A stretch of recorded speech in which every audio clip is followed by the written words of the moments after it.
మళ్ళీ యుద్ధం మొదలైంది. హర్మోజ్లో తీవ్ర ఉద్రిక్తత వాతావరణం నెలకొంది. హర్మోజ్లోకి వచ్చిన 3 అమెరికాకు సంబంధించిన నేవీ షిప్స్ ఆ నౌకలను ఇరాన్ పేల్చేసింది. ప్రతీకారంగా ఇరాన్ పైన అమెరికా భీకర దాడులను చేసింది. కెష్మ్ అనే ఒక ఓడరేవు ఆ పోర్ట్, అలాగే బందర్ అబ్బాస్, ఈ 2 పోర్ట్స్ పైన అమెరికా వైమానిక దాడులను చేసింది. ఇరాన్ న్యూక్లియర్ ప్రోగ్రామ్ని పూర్తిగా ఆపేయాలంటూ అమెరికా వార్నింగ్ ఇస్తుంది.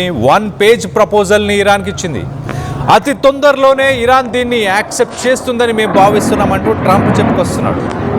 ఏప్రిల్ 7న కుదుర్చుకున్న కాల్పుల విరమణ ఒప్పందానికి ప్రస్తుతం దాడులకి ఎలాంటి సంబంధం లేదంటూ అమెరికా ప్రకటన చేసింది. ట్రంప్ కూడా ఈ పోర్ట్స్ పైన అటాక్ చేశారంటూ ట్రంప్ని క్వశ్చన్ చేస్తే that is just a love tap, ప్రేమతో ఏదో అతన్ని అలా వెన్ను తట్టాం అంతే, ఇరాన్ని వెన్ను తట్టాం ప్రేమతో అంటున్నాడు, లవ్ ట్యాప్ అంటున్నాడు ట్రంప్.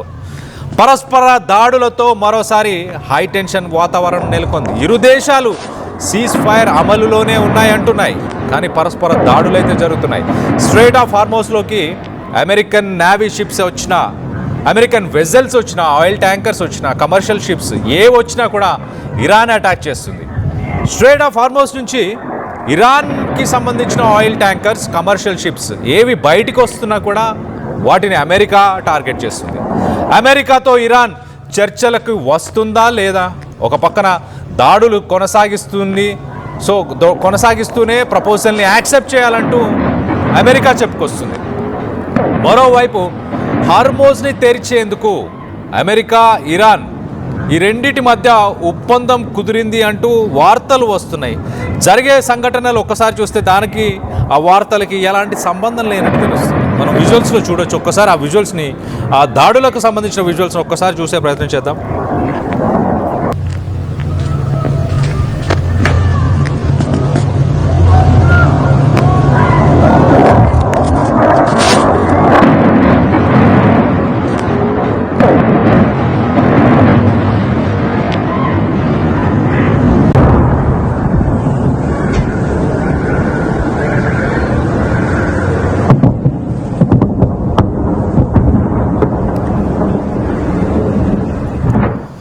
స్ట్రెయిట్ ఆఫ్ హార్మోజ్కి మొదటగా అమెరికాకి సంబంధించిన 3 నేవీ షిప్స్ ఎంటర్ అయ్యాయి.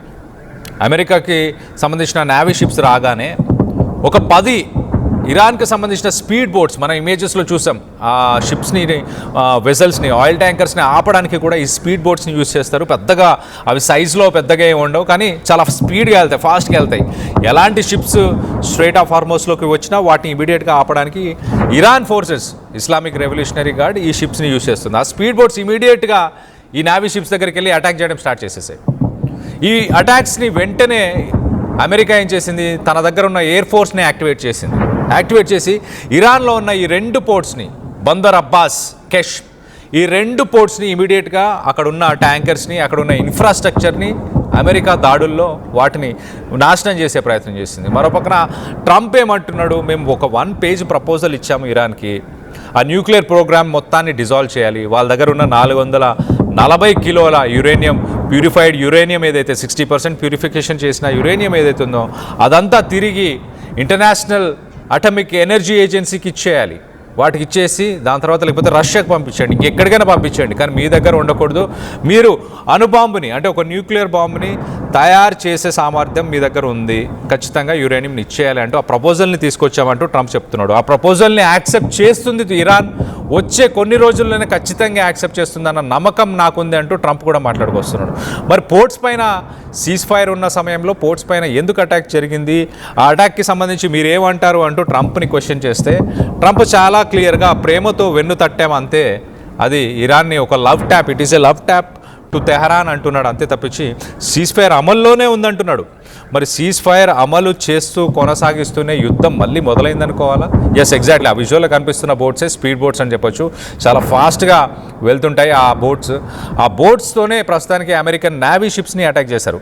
అమెరికా మెల్లిమెల్లిగా ఒక్కొక్క స్టెప్ని, అంటే స్ట్రెయిట్ ఆఫ్ హార్మోజ్ని, ఎస్ ఇవే స్పీడ్ బోట్స్, ఈ బోట్స్ ద్వారానే ఆ నేవీ షిప్స్ని అటాక్ చేశారు. ఎగ్జాక్ట్లీ. సో అమెరికా ఒక్కొక్క స్టెప్ మెల్లిగా స్ట్రెయిట్ ఆఫ్ హార్మోజ్ని కంట్రోల్లోకి తీసుకునే ప్రయత్నం చేస్తుందా. అందుకే అమెరికా నేవీ డెస్ట్రాయర్స్ ఏవైతే ఉన్నాయో ఆ డెస్ట్రాయర్స్ని స్ట్రెయిట్ ఆఫ్ హార్మోజ్ లోపలికి డైరెక్ట్గా ఎంటర్ అయిపోయినాయి. ఎంటర్ అయిపోయినట్టు అర్థం చేసుకోండి. వెజల్స్ని ఎస్కాట్ చేయడానికి. అలాగే ఇరాన్ దగ్గర అసలు పవర్ లేదు, ఎలాంటి పవర్ ఉండకూడదు. ఇంకా ల్యాండ్ అటాక్స్ కావచ్చు, ఏరియల్ అటాక్స్ ఏదైనా మేమే చేయగలగాలి. స్ట్రైట్ ఆఫ్ హార్మోస్ని కూడా కంట్రోల్లోకి తీసుకోవాలని ట్రంప్ ఒక్కొక్క స్టెప్ మూవ్ చేస్తున్నట్టు చాలా క్లియర్గా తెలుస్తుంది. కానీ ఇరాన్ ఇంకా మా దగ్గర ఇంకా సామర్థ్యం ఉంది అని నిరూపించుకునే ప్రయత్నం చేస్తుంది. ఈ స్పీడ్ బోట్స్తోనే అమెరికాకు సంబంధించిన నేవీ షిప్స్ని అటాక్ చేసింది.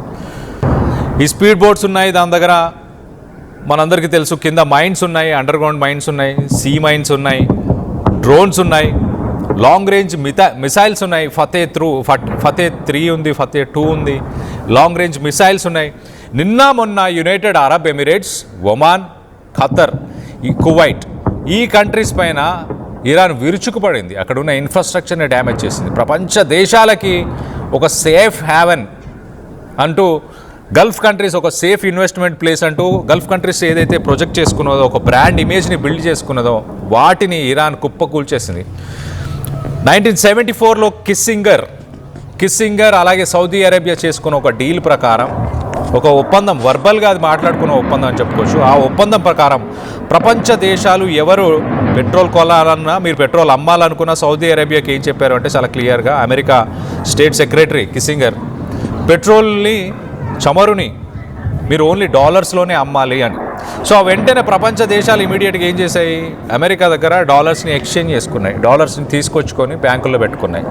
ఎప్పుడు ఆయిల్ కొనాలన్నా ఆ డాలర్స్ని వాడుకునేలాగా, అమెరికాకి సంబంధించిన బాండ్స్ని కొనుక్కునేలాగా అమెరికా చేసింది. దాని తర్వాత అమెరికా ప్రపంచ దేశాల మీద డాలర్ ప్రతి ఒక్కరు వాడడం మొదలుపెట్టినాక శాంక్షన్స్ విధించడం స్టార్ట్ చేసింది. అంటే డాలర్స్ తీసుకోవడానికి ఎక్స్చేంజ్లో తమ దేశాలకు సంబంధించిన కరెన్సీస్ కావచ్చు, గోల్డ్ కావచ్చు, అమెరికాకి బదులుగా ఇచ్చి డాలర్స్ని తీసుకునేవాళ్ళు. ఆ బదులుగా ఇచ్చినప్పుడు అలాగే ప్రపంచ దేశాలు డాలర్లోనే ఆయిల్ని కొనుగోలు చేయాలి, మిగతా వస్తువులను కూడా డాలర్స్లో కొనుగోలు చేయాలి. కాబట్టి ఒక పేమెంట్ సిస్టాన్ని అమెరికా క్రియేట్ చేసింది. ఆ డాలర్స్ ట్రాన్సాక్షన్ అవ్వడానికి ప్రతి బ్యాంక్ని ఆ పేమెంట్ సిస్టంలో ఇంక్లూడ్ చేశారు. అంటే ప్రపంచంలో ఉన్న రిజర్వ్ బ్యాంక్స్ అని చెప్పొచ్చు, మన ఆర్బీఐ లాంటి బ్యాంక్స్ అన్నీ కూడా ఆ పేమెంట్ సిస్టంలో ఇన్వాల్వ్ అయిపోయాయి. ఇప్పుడు ప్రపంచ దేశాలని అమెరికా ఎలా శాసిస్తుంది అని అంటే, ఆ పేమెంట్ సిస్టంలో అన్ని సెంట్రల్ బ్యాంక్స్ ఉన్నాయి. కాబట్టి ఏ దేశం మీద కోపం వచ్చినా ట్రంప్కి కానీ అమెరికాకి, ఏ దేశం మీద కోపం వచ్చినా, ఏ దేశం మీద తమ పవర్ని చూపించాలనుకున్నా ఆ సెంట్రల్ బ్యాంక్లో ఉన్న డబ్బుల్ని బ్లాక్ చేస్తారు. అంటే డాలర్ రూపంలో ఇంకా ఆయిల్ని కొనలేరు, ఏ వస్తువుల్ని వేరే ప్రపంచ దేశాలతోని వాళ్ళు వాణిజ్యం చేయలేరు. అది అమెరికా ఆధిపత్యం. వెపన్స్, ఆర్మీతో ప్రపంచ దేశాలని శాసించేది నెక్స్ట్ లెవెల్. మొదటగా ఫైనాన్షియల్గా, ఆర్థికంగా ప్రపంచ దేశాలని ఈ డాలర్, ఈ ప్రపంచ దేశంలో ఏదైతే ట్రేడ్ జరుగుతుందో ఆ ట్రేడ్ని డాలర్ ద్వారా చేసే ప్రయత్నం 74 నుంచి జరుగుతుంది. 74 నుంచి ప్రపంచ దేశాలని ఇలానే ప్రస్తుతానికి శాసిస్తున్నారు. ప్రస్తుతానికి గల్ఫ్ దేశాలు ఒక క్వశ్చన్, ఒక కన్ఫ్యూజన్లో ఉన్నాయి. మాకు సెక్యూరిటీ ప్రొవైడ్ చేస్తా అంటూ ట్రంప్ పెట్రోల్ని, ఆయిల్ని, వీటన్నిటిని, చమురుని డాలర్లో అమ్మాలన్నాడు.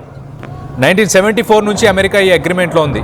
కానీ ఇరాన్ సెక్యూరిటీ అమెరికా ప్రొవైడ్ చేస్తా అన్న ఆ డ్రీమ్ని ఇరాన్ కూల్చేసింది. అమెరికా సెక్యూరిటీ ప్రొవైడ్ చేయలేని పరిస్థితి. ఇరాన్ డైరెక్ట్గా United Arab Emirates, Kuwait, Qatar ఇలాంటి దేశాలన్నిటిపైన బాంబులు వేయడం సర్వసాధారణం అయిపోయింది. అంటే చాలా ఈజీగా చేయగలుగుతుంది. ఇంకా అమెరికా దీన్ని అడ్డుకునే అవకాశం లేదు, అమెరికా మాకు అంత షీల్డ్ చేయట్లేదు, అంత ప్రొటెక్ట్ చేయట్లేదు అన్న ఆలోచనలో ప్రస్తుతానికి గల్ఫ్ కంట్రీస్ ఉన్నాయి. మెల్లిమెల్లిగా ఇప్పుడు ఒపెక్ కంట్రీస్ నుంచి, అంటే ఆయిల్ ప్రొడ్యూస్ చేసే దేశాలన్నీ కూడా ఒక ఆర్గనైజేషన్గా ఫామ్ అయ్యాయి. ఆ ఒపెక్ నుంచి కూడా ఒక్కొక్క దేశం వెనకకి వెళ్ళిపోతుంది. United Arab Emirates OPEC countries నుంచి బయటికి వచ్చేసింది.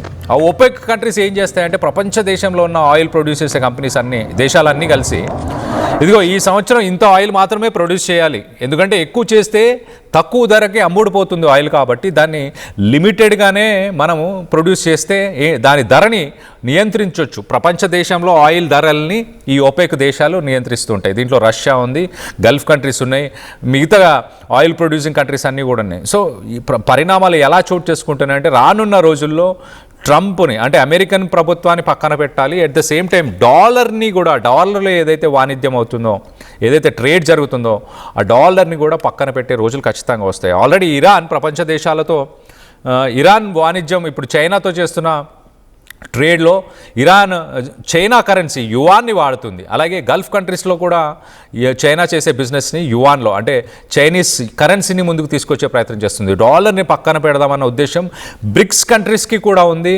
అదే దిశగా ఈ యుద్ధం జరగడం ఒక రకంగా ప్రపంచ దేశాలకు మంచిదే అంటూ డిఫెన్స్ అనలిస్టులు, జియోపొలిటికల్ అనలిస్టులు, ఫైనాన్షియల్ అనలిస్టులు వీళ్ళందరూ కూడా చాలా క్లియర్గా ఏం చెప్తున్నారు, ఇదంతా మంచిదే, డాలర్ని పక్కన పెట్టే అవకాశం ఇది. ఎప్పటికైనా ఒక్కోసారి డాలర్ని పక్కన పెడితే అమెరికా కుప్ప కూలిపోయే అవకాశం ఉంది. అమెరికా తన పవర్ని ప్రపంచ దేశాలపైన చూపించే ఆ పవర్ని కోల్పోయే అవకాశం ఉంది. శాంక్షన్స్ని విధించలేని పరిస్థితులు ఉంటాయి. అప్పుడు తన కరెన్సీతో పని లేనప్పుడు ఆ దేశంతో కూడా పని లేకుండా ప్రపంచ దేశాలు వాటి మనుగడను కొనసాగించే అవకాశం ఉంటుంది. కాబట్టి ఓవరాల్గా యుద్ధం మరింత తీవ్రతరమయ్యే అవకాశం ఉంది, మళ్ళీ మొదలైందని భావిస్తున్నాను. దీనికి సంబంధించి మీరేమనుకుంటున్నారు? ఒక పక్కన సీజ్ ఫైర్ అని చెప్తూనే ఒకరిపై ఒకరు పరస్పరం దాడులు చేసుకుంటున్నారు. దీనికి సంబంధించి మీ అభిప్రాయాలు ఏంటనేది కింద కామెంట్ రూపంలో తెలియపరచండి.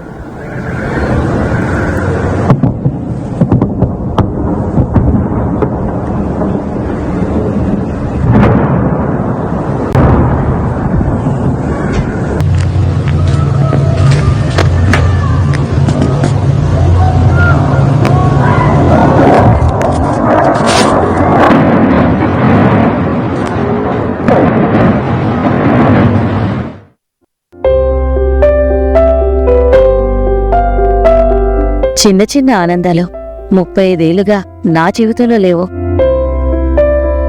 35 ఏళ్లుగా నేను డైపర్లలో బ్రతికాను. 6 సెంటీమీటర్ల ఫిస్టులా నా మూత్రాశయంలో లీకు కారణమైంది. ఎవరూ నాకు సహాయం చేయలేకపోయారు. AINUలో వైద్యులను కలిసే వరకు. అక్కడ వారు రోబోటిక్ శస్త్రచికిత్సతో నాకు పరిష్కారం ఇచ్చారు. వారు నా ఆత్మవిశ్వాసాన్ని కూడా తిరిగిచ్చారు. Precision care makes it possible. The Center for Robotic Surgery at AINU